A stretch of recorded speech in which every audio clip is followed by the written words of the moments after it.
Traders, welcome to day 29 of the Master Your Trading Mindset movement. This is a very important video. We're going to talk all about building generational wealth as a trader, and more specifically, we're going to talk about how you can maximize your income as a trader, and you can use this to build long-term wealth for yourself and for your family and for multiple generations. And this is going to be an eye-opener of a video. We're going to be talking all about the different types of money, because not all money is made equally. We're going to be talking about the ultimate goal. We're going to be talking about how you can maximize your income as a trader, so you can be creating income that allows you to have freedom to go off and do what it is you love as well. Okay, so in this particular video, I'm going to be talking about things I touch on in my week 12 of the 12-week program. I believe this is such a crucial component of trading mastery, just the overall wealth creation and how it fits into your life. I dedicated a whole week in my 12-week program to this. So if you resonate with this, you're going to want to check out the 12-week program, especially week 12. Now, if you resonate with the Master Your Trading Mindset movement, we're getting towards the end of the movement, which is crazy to think. Please share these videos with your friends, put them in your trading communities, share them on social media. Let's get traders focused on their psychology and focused on the right things heading into 2023. I personally believe that trading psychology is such a heavily neglected part of the game. And not enough traders are focused on empowering their psychologies. And as a result, a lot of traders aren't getting the results they want to get. So let's get this movement out there. Let's get traders focused on their psychologies in 2023. Now, without further ado, we're going to get into this masterclass talking all about generational wealth for traders. And I'm going to be touching on some great principles here that I've picked up over the last 6.5 years and implemented into my life to ensure that you're maximizing your income streams, you're as diversified as possible, and you're making as much money as you can as a trader. So let's get into it. Now, the problem here is that most traders are reliant on just trading income. They've got one trading style that they're trading with one account, maybe a personal account, and that's all they're relying on for their trading income. Now, that can be okay if you have a large cash saving, if you've got a large personal account, and you're making a significant amount of money, you're not necessarily dependent on having to make a positive month that month or a positive quarter that quarter. But a lot of traders aren't. They're trading, smaller accounts. They don't have much cash savings, and they're going off and they're putting a lot of pressure and strain to have such big performing months, to have to make income to pay bills and to pay rent and that type of stuff. So you want to be aware that you don't want to put this type of pressure on yourself, because if you do, you're going to go into outcome-based thinking. You're going to go away from your trading plan. You're not going to be executing on your very edge that's going to get you consistent profitability in the future. And as a result, you're going to go on the boom bust cycle. You're going to be extremely emotional. You're going to be extremely stressed out, and you're going to do terrible things. And at the end of the day, you're just going to take loss after loss after loss. Okay, so you want to be aware of this common trap here. Most traders are reliant on just trading income. They've got one account, they're relying on themselves, and what they're putting here is they're putting a lot of pressure on themselves, one individual, to perform in an uncertain market. You don't really know if you're going to make profit that month or that quarter. So you're putting a lot of pressure on something that's a little bit uncertain, okay?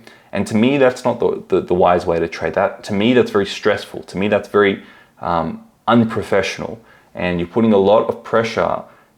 Think about it this way: no successful business would run their business like that. They wouldn't rely on just one client. They wouldn't rely on just one, income source, right? You want to diversify the way you do things, and I'm going to show you smart ways to do that in this particular video.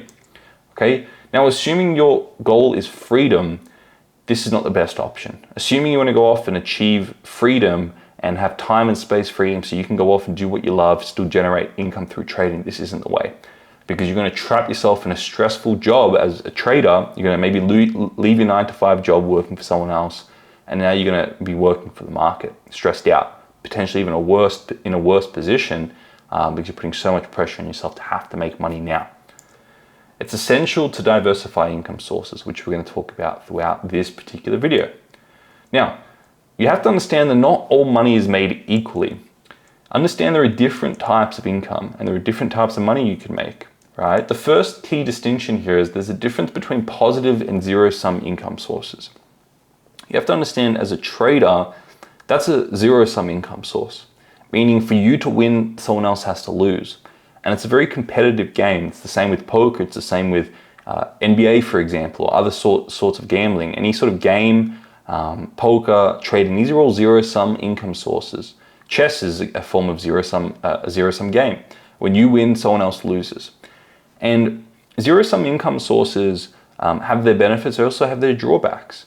One of the biggest drawbacks as being in a zero-sum game is you have to be the best. You have to be incredibly good at what you do to make income as a trader. Now, that means you have to be diligent, you have to be on top of things, you have to have a proven edge that you go off and execute on, and you have to master your trading mindset, all the things we talk about on this channel.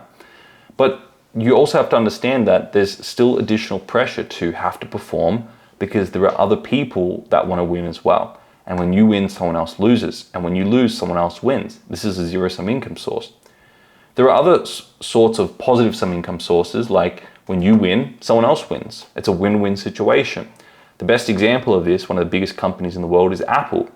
Apple creates a great product, they sell that product. You as a consumer get a great new phone, and Apple wins because they get profit from that. There's a positive, fair exchange there. Now, my suggestion with this is, as a trader, you want to have both. You want to have both zero-sum income sources and positive sum income sources. And there are ways to turn your trading into a positive sum income source. For example, if you're a trader and you're currently relying on a zero-sum income source, one of the best ways to turn that into a positive sum income source is to manage other people's capital and take a fee from that. Now what you're doing is you're turning a zero-sum income source into a service that you're providing to other individuals, and you're getting paid in fair exchange for that. Now you may want to have a performance fee, you may want to have a yearly fee, you want to make sure that's in fair exchange, but you've just turned a zero-sum income source into a positive sum income source. And these are the ways I encourage my students and clients to think. How can you be more creative, and how can you utilize your skills as a trader to develop your income sources, as well as providing a great service to other individuals? Okay, now there's a big difference there that you need to understand, and ideally you have both zero-sum and positive sum income sources. The other consideration is time and space. Now, this is incredibly crucial now. If you think about it, a conventional 9-to-5 job is timeless and spaceless. You have to work 9 to 5, you're required at a certain time period, and you're required in a very certain place. For most jobs, pre-COVID, they were non-mobile jobs. You have to go to a certain office, you have to work in a certain place. That was a timeless, spaceless job. I think in today's day and age, a lot of people can do I'm going to say better than that, right? You can start to escape the time and space. You can start to work less, and you can start to work mobily. For example, if you're in a 9-to-5 job, you may be able to negotiate mobile work where you can work from home, or you can work from anywhere with your laptop. And this is what I encourage. I encourage traders or any individual out there to start to move towards timeless and spaceless work, meaning that spaceless work, you aren't required in a certain location at a certain time. Now, timeless work, that's not necessarily reality, but you want to get as close to that as possible, where you're either doing what you love, and you really love the work you're doing, so you're inspired by your work, or you've delegated a lot of the work and you've put automations in place so that it becomes as timeless as possible on things you don't enjoy doing. But as a trader, you really get that permission. You get to work from wherever you want, and you get to do as, for some strategies, you're not really putting that much time, energy in. Maybe 30 minutes, maybe an hour a day, and then you're done, okay? So you want to consider timeless and spaceless, or time and space when it comes to income as well. Trading is a great form of timeless, spaceless income. So is any other online business or online service, like management of capital, that type of stuff. So you want to take into consideration time and space. The goal is freedom, where your income, the income you generate from your trading or other income sources, exceeds your expenses. And when that happens, when your trading income or other business income exceeds your expenses, you can then go off and leave a 9-to-5 job. You're not dependent on another company for a paycheck. Now, ideally, getting to the point where you've taken your income sources, you've put them into investments, like we're going to talk about in a second, and now your investments are returning a form of passive income from your investments. And if that exceeds your expenses, now you've achieved true financial independence, where you don't actually have to work to generate an income or cover your lifestyle. Now, for a lot of individuals, that's 50, 60 years down the track, which is fine, because ideally you're still doing something you love and you're inspired by, and generating income, serving other individuals, making income that way. So we're going to talk all about this, but you want to keep in mind that not all money is equal. The money you make from a 9-to-5 job is very different than the money you make from trading, because trading is timeless and spaceless. The money you make from trading is different to a job you'd make from money you would make from an online business, because one's positive sum, you're providing a service, getting paid in fair exchange, whereas your trading is zero sum. And there are benefits and drawbacks either way. My recommendation is structuring them where you have both. You have a zero sum income source through your trading, you've leveraged funded accounts, you've leveraged management of other people's money, and you've also got positive sum business where you're providing a service and you're getting paid in fair exchange from that. And you're using both those income sources to fuel investments to grow passive income in 20, 30, 40, 50 years time. Okay, we're going to get into that in more detail here. The solution here is in ensuring generational wealth. The way you do that is by building your trading system into a mechanical system, right? It has to be step by step so you can execute on a proven edge every time you trade. Then my suggestion is scaling with multiple funded accounts. This way you're not necessarily reliant on one prop firm or reliant on one account, but you've got diversification there. You may even want to think about trading multiple systems. So you've got multiple diversification. If one system is underperforming, you've got another system there. But you only want to start learning a new system once you've mastered one, you've got a system in place, then you've got a mechanical trading plan in place. But you want to think about, how can I increase my probability of being a long-term successful trader? The way you're doing that is with multiple accounts, personal and funded accounts. You want to be thinking about trading multiple different strategies. You want to be thinking about using your skill as a trader to educate other individuals, or you want to be thinking about managing other individuals' money and getting paid in fair exchange for that, so you can turn your trading into a positive sum game as well, a positive sum income source as well. So these are all things you want to be thinking about in your trading to maximize your long-term profitability as a trader and the service you provide to other individuals as well. The second thing you want to do is you want to think about, what am I incredibly skilled at? What do I love doing if it's outside of trading? And think about creating some sort of a positive sum business. Now, as a trader, especially as a full-time trader, you're going to have a lot of time on your hands where you can then use this time to develop your skills. You can use this time to develop your service. You can use this time to develop what it is you love to do. Maybe you love health and fitness and you want to help other people get in shape, and you've got results there and you've got qualifications and skills there that you can leverage to help other individuals with. Great, that's another way to create another source of income, doing what you love, doing something you're inspired to do. Okay, and then the third thing here is you want to then fuel investments with these additional income sources. Now, investments come in all sizes and shapes, and they're all different. They all have their benefits and drawbacks, and I'm not going to cover them in detail here because, to be fair, I'm not in a position to tell you specifically what you should do with your money, and that's a decision you have to make by doing your own research, your own due diligence. But my general rule of thumb is that the younger you are, the more aggressive you want to be with your investments. And that means not necessarily investing in stocks or property and all that type of stuff, but more so investing in yourself and investing in your own education, in the development of high income skills, in travel and meeting people, in more aggressive things. And there's a huge caveat here: you've got to do your research, and I'm not recommending this as a great investment, but you want to be looking into the slightly more aggressive investments when you're younger, because you've got more time.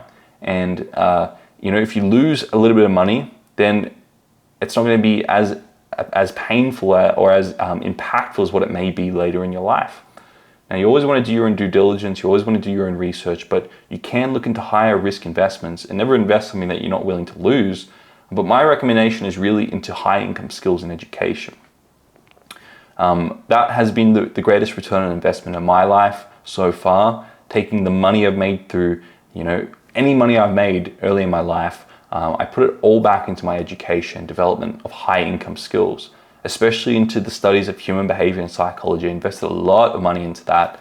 And that has been the greatest return on investment in my own life, and also being able to help clients and build the education, performance coaching business. These are all things that have come from developing and investing in my own education and my own skills. Okay, so this is really what I recommend.